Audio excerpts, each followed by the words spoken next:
I am Maria Dalton. I am turning 27 this year.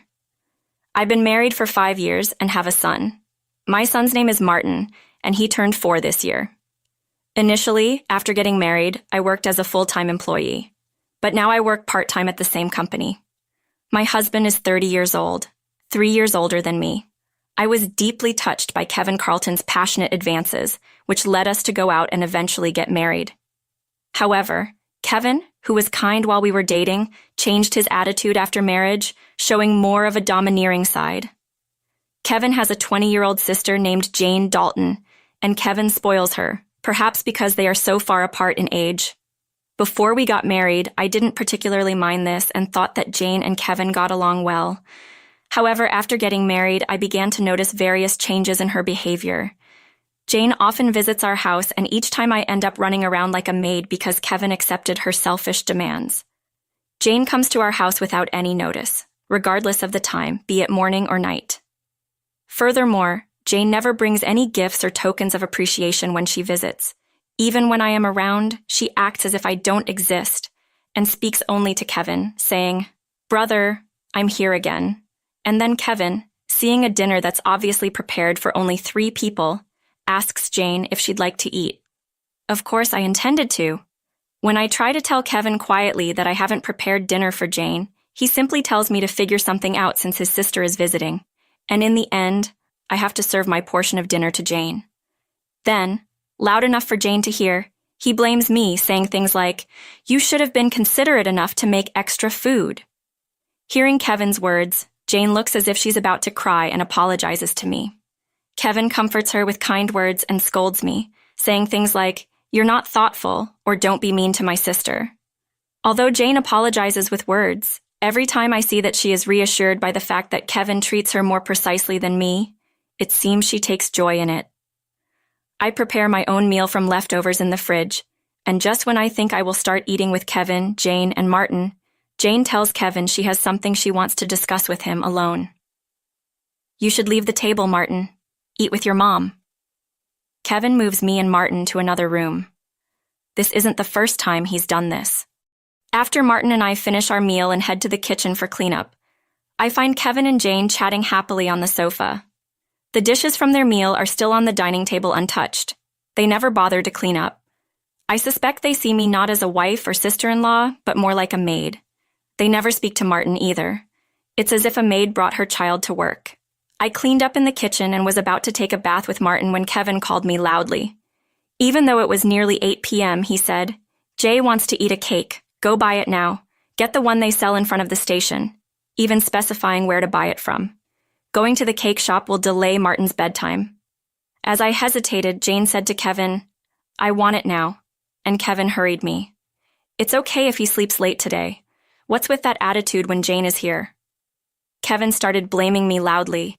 I knew I'd end up going to the cake shop, so I reluctantly decided to go. A cake shop near the station closes at 9 p.m., so if I hurry, I can make it. As I was getting ready, I overheard their conversation. They spoke loudly enough for me to hear, saying things like, "She's so inconsiderate," and "Why did you marry her?" I couldn't leave Martin behind, so I decided to take him with me. As I was getting him ready, I heard Kevin's loud voice from the living room. "If you defy me again, we'll get a divorce." Martin could hear it too. He might not understand the words, but I believe he knows his parents are fighting. Holding back my explosive emotions, I asked Martin, "What kind of cakey would you like?" He brightened up, saying, "Mom, I want a cake with lots of fruits." So, our journey to the cake shop was filled with talk of cakes, temporarily forgetting Kevin's words. Martin and I reached the cake shop just before closing time. Luckily, the cake Jane wanted was available. We bought 2 cakes and 1 fruit-loaded cake Martin wanted. Upon returning home, I served the cakes to Jane and Kevin. Then, I prepared Martin's cake and headed to the dining room. The moment I placed it in front of Martin, Jane pointed at it and said, "I want that cakey after all." Before I could react, Kevin moved the cakey Martin had chosen in front of Jane. Ignoring Martin's protests, Jane started eating his cakey. "I bought that cake with the money I earned, and I have the right to choose," Kevin said to Martin. I couldn't hold back my emotions any longer and voiced my dissatisfaction to Kevin and Jane. Kevin then threatened, We can get a divorce, you know. Martin stopped crying but held my hand tightly, looking anxious. Then Martin, after some thought, said, "Mom, I also love cake with strawberries on it." "Yes, it's really delicious." He mentioned it while eating a cake that Jane initially wanted to eat. "I feel like I'm making Martin endure too much. There are 3 adults, including me, making a 4-year-old child put up with this." I lifted Martin's cake plate. The moment I saw Jane reach for Martin's cake after hearing Martin saying, "Yummy." "Martin, let's see over there." I took him to the next room so he could eat his cake slowly. Probably Kevin saw Jane reaching for the cake as well. He apologized to Jane, saying, "Sorry for being so stingy." I wanted to retort, but I held back, not wanting to expose Martin to the word divorce. Watching Martin innocently eating his cake with cream around his mouth is a sight that cleanses the heart. After finishing the cake, ignoring both Kevin and Jane, we decided to have a late bath and sleep in Martin's bed. The next morning, I woke up to find Jane had already left. I was about to wake up Kevin and Martin and prepare breakfast when I heard Martin crying and rushed to him. Shockingly, the piggy bank Martin had, which was given by my father, was broken, and the money he had saved up was gone. It was a ritual for him to say goodnight to the piggy bank before sleeping. Last night was no different. He said goodnight and went to sleep with me. At that time, the only people in the living room were Kevin and Jane. I asked Kevin about the piggy bank. Jane said she needed some money, so she took it from the piggy bank, he said indifferently, even though Martin was still crying. As I held Martin, who was crying and shaking, I could feel his hurt so painfully that I cried with him. It hurts to see Kevin prioritize and care for his sister Jane more than our son Martin. I felt a surge of anger and sadness at the same time. "Why are you making the atmosphere so bad in the morning?"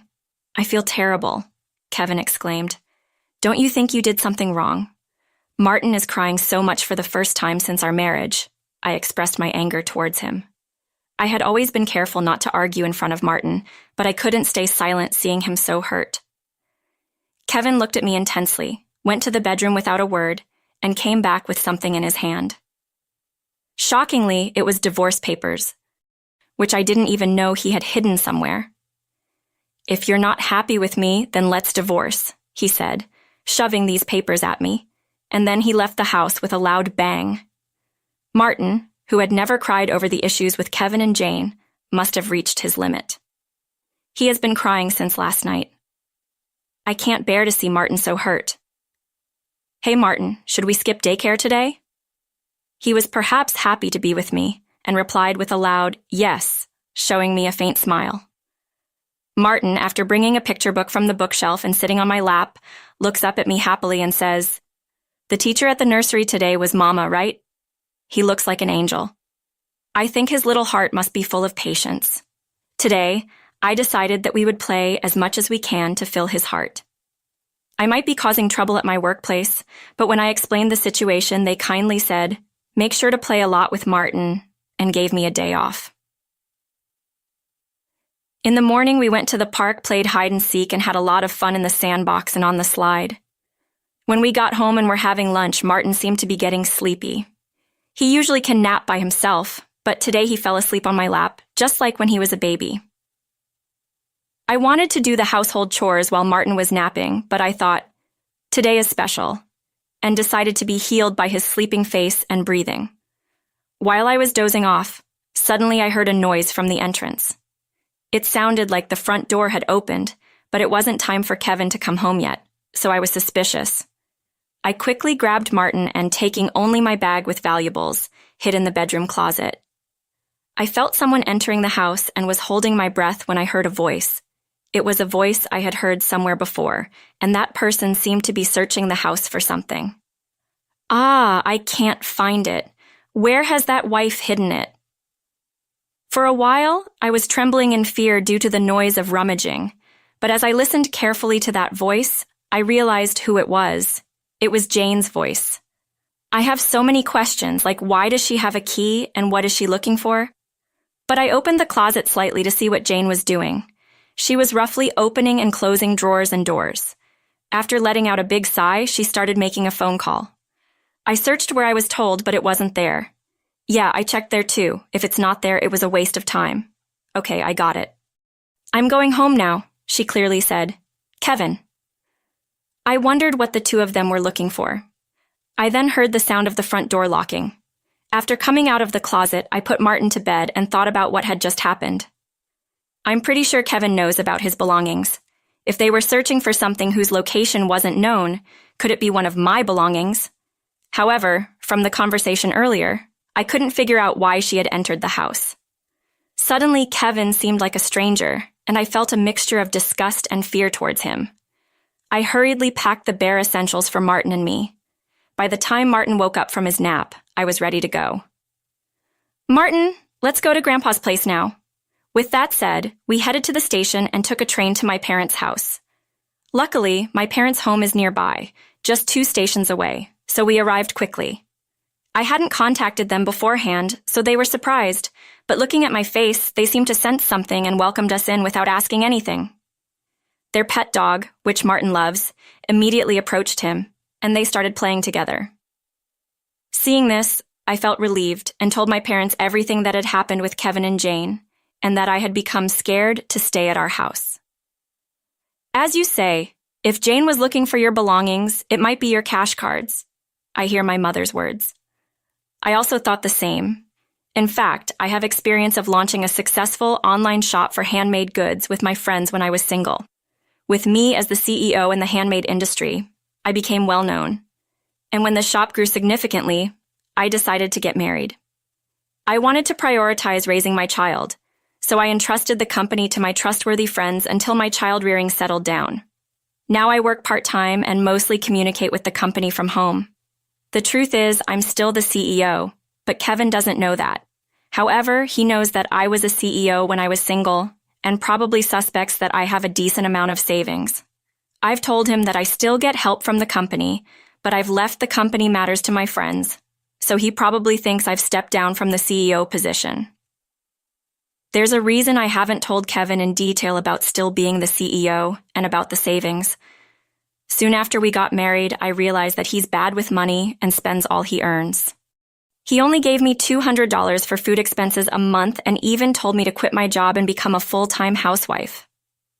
With Martin and only $200 for food expenses, it's tough to live, and I've never agreed to become a full-time housewife. Eventually, he reluctantly agreed to let me work part-time at the current company. Moreover, to ensure I wouldn't consider a divorce, he even made me sign a post-marital property waiver through a lawyer. Since Martin was born, I've only received $200 for food, so I've been using my savings for Martin's nursery fees and clothes. I've never asked Kevin for money beyond the food budget, so he probably thinks I have savings. Jane seems to be in dire need of money. And since Kevin thinks I have savings, he might be looking for my cash cards. It all makes sense now. I have a separate savings account that I am slowly saving for Martin. Every month, a portion of my salary is directly deposited into that account. Either way, there's a high chance these two are looking for my cash cards. They're both in need of money, and I can't think of anything else they'd be searching for. However, no matter how much Jane or Kevin search, they won't find it because I always carry my valuable items like my cash cards. There's still an unresolved issue. Jane might be coming and going from our house even when we're not there, and Kevin might be allowing it. My father advised me to keep my valuables at my parents' house, so I decided to store them in their safe. Why do they need money to the extent of doing such things? While pondering over the answer to that question, Martin came up to my father crying, explaining that his piggy bank was broken and he couldn't keep his promise to save up. My father's face turned red, and he became angry when he heard Martin's story. "I'll call Kevin and talk to him." My mother chided my father and said, "Now let's find out what their purpose is." My mother said that since Kevin is talking about divorce, he might say that it is our fault and make the divorce more favorable. So it is better to calmly find out what their purpose is now, so that they cannot escape with a suitable excuse. I decided to record their conversation in order to find out what the purpose was. My parents said they would consult a lawyer who was a friend of my father's and a longtime family friend, so we decided to go home. I arrived home and was cooking dinner when Kevin came home. I immediately started recording on my phone and kept the phone screen down so that he would not find it. To my surprise, he came home and immediately asked me where I kept my cash cards. When I asked him why he wanted to know where I kept it, he gave me vague answers as if he was trying to deceive me. When I remained silent, Kevin became numb and sad. "Give me all your part-time money for my sister," I replied. "I can't do that. It's for Martin's savings." Kevin became angry and pushed the signed divorce papers from his bag to me. "You're living off my money, so don't stand on me. You don't have to save for Martin," he said, as if he valued Jane more than Martin. After hearing these words, I silently stopped preparing the meal, put the divorce papers in the bag I had prepared, took Martin's hand, and went to the door. Kevin said in a loud voice, "Well, I'm serious about the divorce. Don't ever come back." "So," I said, "I will never come back to a house where a stranger can come and go as she pleases," and left the house. Was it too much to say my sister-in-law was a stranger?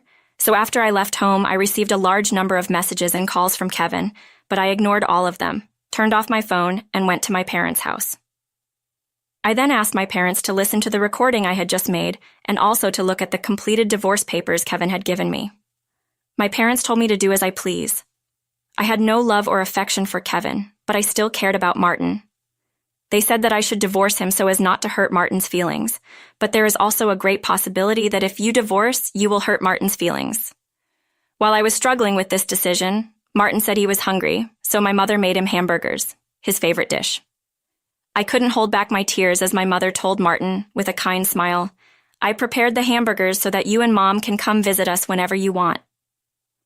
After taking a bite of the hamburger, Martin said with a big smile, "Grandma's hamburger is so good I want to eat it every day," he said to my mother with a big smile on his face. I said, "That's because this hamburger contains the feeling that I love Martin." And he took a big bite of the hamburger and put it in my mouth. "This hamburger with lots of my love in it is delicious, Mom. Please eat this hamburger with me and cheer yourself up." Touched by Martin's kindness, my tear gland collapsed. I tried to stop my tears, but they couldn't stop. My father told Martin, who was in a panic, "Mommy is crying because she's so happy that you gave her this hamburger. These are not sad tears, but happy tears," he told Martin slowly. "This hamburger is so delicious. If Jane were here, she would have eaten it," said Martin. Upon hearing this, the mother broke into tears and hugged him. Watching this, the father's eyes turned bright red. I said to Martin, "It's a blessing to be with family, isn't it?" He looked surprised and responded, "Didn't Dad say that only Jane was family? Is my family just Mom and Grandpa and Grandma?" My father replied gently, "Yes, that's right." He then continued asking Martin, "Do you want to live here with us as family?" To which he replied with a laugh, "Of course we're family," making everyone naturally smile. When was the last time we had such a natural meal? When did we last have a meal filled with endless laughter and conversation? Although I was considering divorce, this meal feels so happy that I finally decided to part with Kevin and plan to tell Martin about it. Discussing this made my heart heavy, but it seemed Martin never felt loved by his father and understood about the divorce, happily saying, "We will live as a family." And he happily hugged the pet dog, calling him my younger brother even though the dog is older than him. I started preparations for the divorce. Firstly, I quickly contacted a lawyer who was a friend of my father, and we arranged to meet the next day. That night, Martin slept with my father and the dog, and I remember feeling comforted by their faint laughter. I laid in bed in the same room as my mother and fell asleep reminiscing about my childhood. The next day, when I turned on my smartphone, there were over 200 calls and messages from Kevin showing his emotional instability. Just seeing it exhausted me, so I turned off my smartphone again. Today, I was able to discuss with a lawyer, explaining the details and confirming my intention to divorce. We successfully formalized the contract, and the lawyer will meet with Kevin tomorrow. After a while, the lawyer came to my parents' house to explain the situation. It seems Jane had accumulated a significant debt from the casino and her shopping addiction, and Kevin acted as her guarantor. When Jane couldn't make the repayments, a plan was devised to use my savings, and now Kevin wants me and Martin back and not divorcing me. The lawyer said the divorce papers I handed over at that time had already been submitted. When asked if this meant the divorce was accepted, the lawyer confirmed, "Yes, it has been accepted." Kevin seemed to have sobbed, saying that he doesn't want another man to get me, but hearing that everything was finalized gave me peace of mind. I expected disagreement about child support, but he even signed a pledge to pay $340 to Martin every month. Later, I received a call from Kevin. Feeling relieved after the divorce procedures, I decided to talk briefly. His tone lacked his previous aggression, and he calmly began talking. He believed that if he kept me financially bound, I wouldn't think of divorce. He also admitted to spoiling his younger sister Jane, thinking it was a form of sibling love. He wasn't indifferent towards Martin, but became jealous, thinking he had lost me to him. "Once I settled Jane's debts, I'll come for you. Please don't remarry till then," he said. But I firmly told him I no longer loved him and wouldn't reconsider. I could faintly hear his sobbing before he said, "Please be happy," and hung up. Did I manage to remain strong till the end? I discussed future life with my parents and decided to stay at their house until Martin grows up. He also transferred to a different nursery. I returned to my role as company president after explaining the situation to my work friends. Later, I heard that Kevin and Jane informed their parents about the divorce and their debt, resulting in both being disowned. More than the debt, they were furious about never seeing their grandson again. The once closed Kevin and Jane now live in a cramped old apartment, constantly blaming each other. They've brought this upon themselves. Today I'm happy being with my family. All right, everyone's presentations are done. Nick, the manager, said as he tried to move the discussion forward. Excuse me, I haven't. I recently found out something. Nick interrupted me and began to speak. There's apparently someone in this department who didn't graduate high school and is just a part-timer. Meetings should be for employees only. Absolutely right. His lackey, Mike, of course, agreed with Nick. I'm leaving.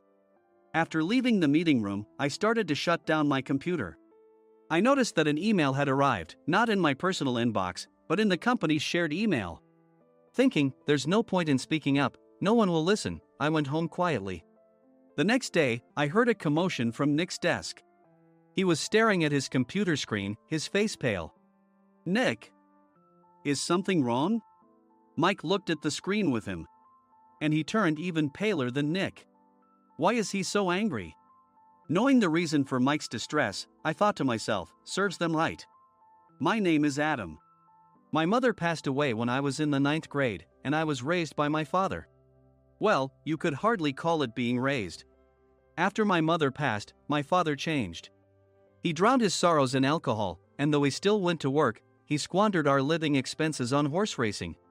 Because of that, I had to start working part-time as soon as I entered high school. Every month, I went to the convenience store with bills in hand that couldn't be auto-deducted from my father's account.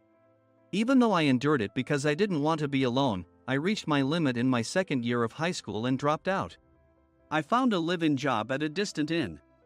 Thank you for everything. The day I left home, my father, still staring at the TV, spoke.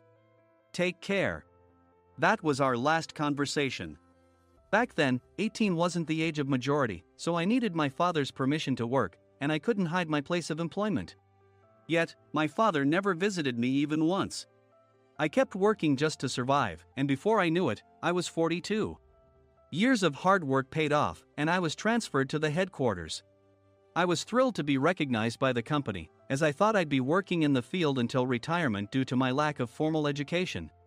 Listen up. Our work can change the future of our employees. Don't drag us down.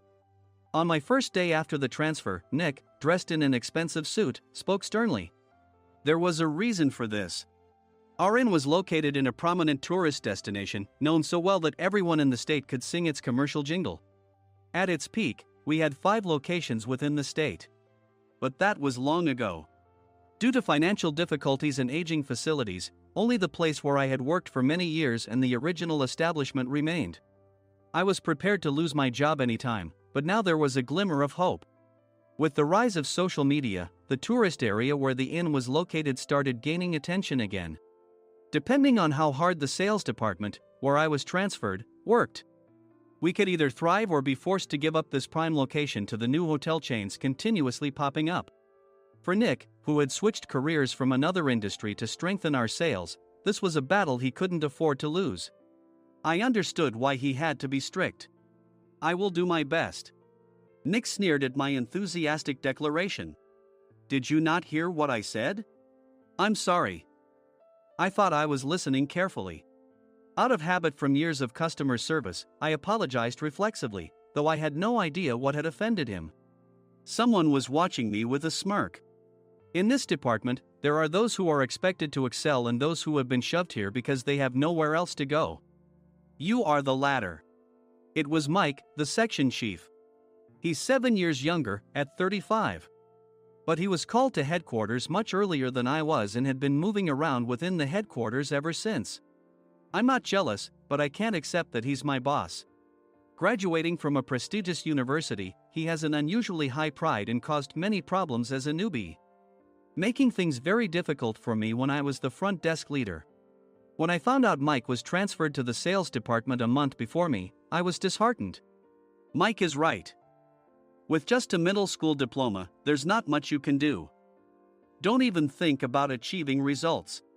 As if I didn't exist, Nick remarked, "I'm thirsty." Mike eagerly ran to the coffee maker. It seems Mike is Nick's lackey. I regretted being happy about my transfer to headquarters, wishing I had stayed on site forever. Send a direct mail to every company on this list by the end of the day. Nick only assigned me tasks that even a new graduate could handle. What? There are over 1,000 companies. You want me to send to all of them by today? Yes, if you and your fellow misfits split the work, even those with nowhere else to go should finish by today.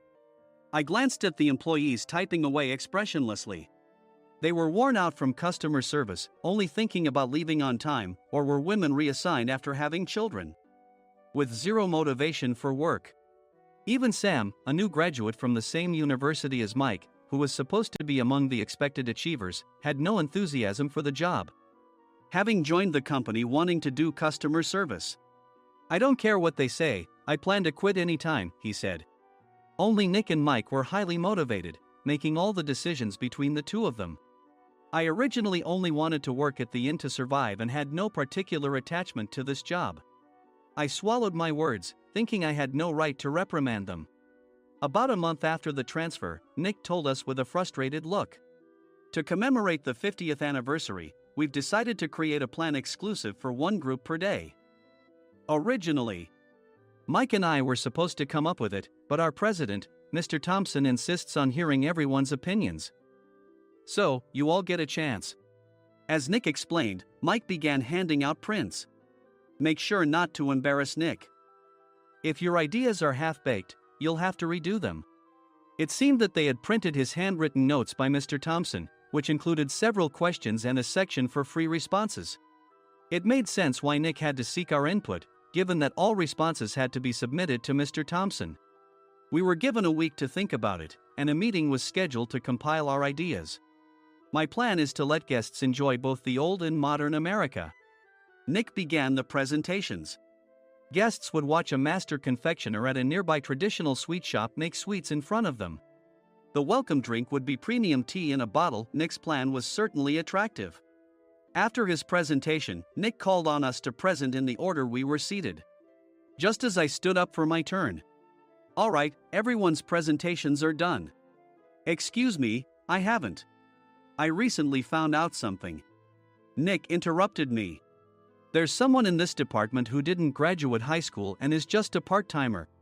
He was likely talking about me. I joined the company as a part-timer and was made a full-time employee when I turned 20. That was 20 years ago, so Nick and Mike probably had no chance to know until recently. Meetings should be for employees only. Absolutely right.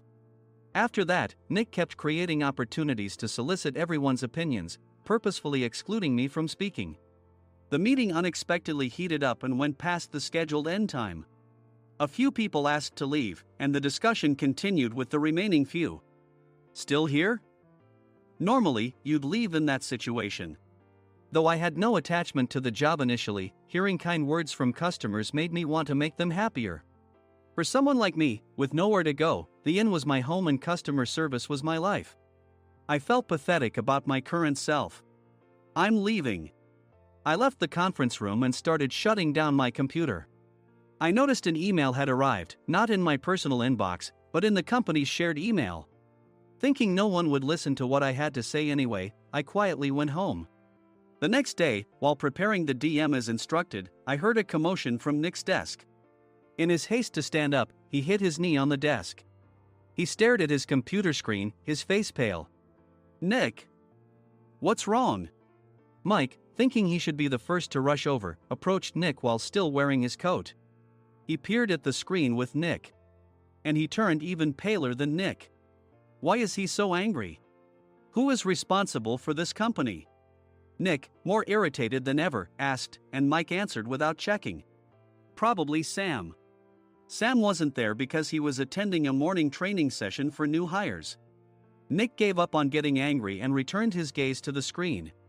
They were looking at an email that arrived right after the end of the working day yesterday. Apparently, no one, including me, had checked it before leaving. The email was from a large company that used us for their annual employee trips. The president and executives of that company also frequently used our services personally. President of the company, Mr. Mason himself, had declared that neither he nor his company would ever use our services again. Well, some companies cancel their employee trips or stop using our services due to financial struggles. Let's just move on. Mike kept wiping the sweat from his forehead with a handkerchief. Knowing why Mike was so agitated, I quietly watched their interaction. Do you know how much revenue we get from that company? We can find other guests to fill the rooms, but we'll lose the banquet costs, gift shop revenue, rental car fees, and more. Moreover, the gifts were supposed to be prepared by the traditional confectionery shop involved in Nick's proposed plan.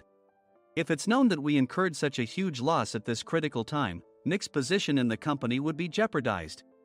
Nick took a deep breath, seemingly trying to calm himself. All right, Mike. Go to New York right now and apologize to Mr. Mason. What? You're coming with me, right? I have urgent work to do. I trust you, which is why I'm entrusting this to you. Please. Mike, believing Nick's sincerity, agreed with a determined look on his face, saying, yes. That's Nick for you. Even if Mike went to apologize, Nick would shift all the blame onto him if the client didn't change their mind. Well, it was Mike's fault to begin with, so it served him right. About 3 hours later, Sam answered a call from somewhere and repeatedly apologized, saying, I'm very sorry. Everyone watched to see what was happening. After ending the call, he informed Nick with a weary tone. When Mike arrived at the client's company, he only made things worse, further infuriating Mr. Mason.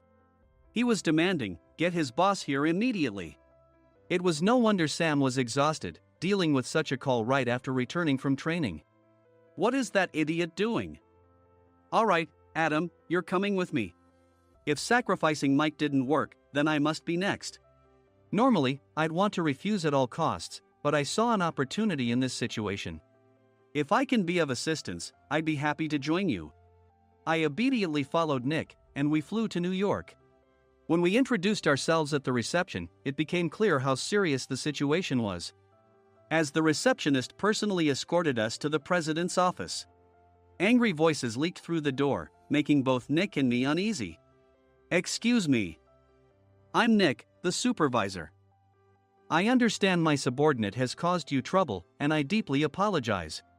Nick, with his experience in the corporate world, knew enough to offer an apology before excuses. However, his customer service skills left much to be desired. I sighed as I saw Mike trembling like a small dog in the corner of the room. What kind of training are you giving your subordinates? Mr. Mason glared at Nick with a red face. The intensity of his gaze made even Nick take a step back. Regrettably, I joined this company only 2 years ago and was unaware of Mike's issues. I should have identified his shortcomings sooner. Indeed. I should have realized sooner. No sensible person would come to apologize and then give a lengthy presentation on the drawbacks of not using their in. Nick froze, his mouth slightly open. Suspecting the worst, I picked up the documents that had fallen to the floor. It seemed Mike hastily prepared these documents on the plane, listing the disadvantages. Disadvantage 1, if you change the venue for the company trip, employees might suspect it's for cost-cutting reasons, leading to a negative impression. Reading it aloud half-jokingly, Nick snatched the papers from my hand and checked the contents with a furious expression. Among the stack of documents was a receipt from a nearby convenience store's copy machine. I felt a pang of dread. hoping he hadn't shown the receipt as well. What do you think he said when I asked what kind of nerve he had to do this? I'm very sorry. Faced with the dire situation, Nick must have thought there was nothing left to do but apologize. In a voice smaller than I'd ever heard from him, he uttered words of apology. He said, "I'm a Harvard graduate. I don't believe I said anything wrong." Mike! What have you done? Forgetting his plan to pin the blame on Mike, Nick yelled loudly, even in front of Mr. Mason. "I didn't do anything wrong." "You're still saying that? Look at him."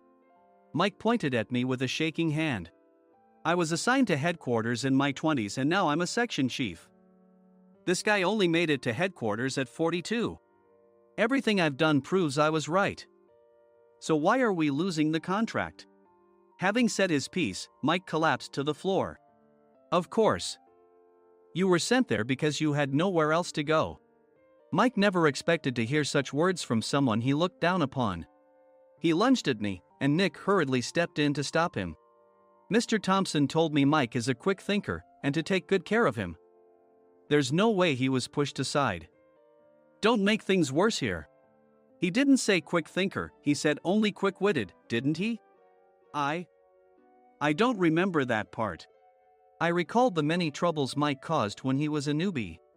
When Mike was on the front line, his pride was so high that he never apologized to customers.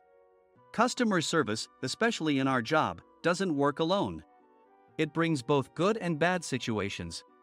If the front staff or housekeepers made mistakes, or the cleaning company didn't properly clean a room, one had to apologize to the customers regardless of personal fault.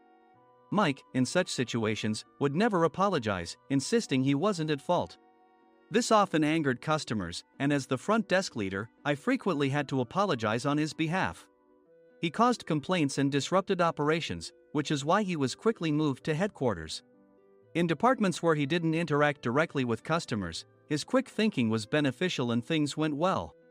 But it seemed his flaws were starting to show. Corporate reservations are supposed to be entered into the system by the sales representative. But a quick check yesterday revealed that more than 10 items were missing from the client's reservation. The handover document clearly stated what needed to be prepared. Why didn't you enter it into the system? Why do we have to give them special treatment? Filling rooms near the banquet hall, setting up all the food in advance. Specifying the brand of wine, they're too demanding. No wonder he always angered customers, I thought, feeling a headache coming on.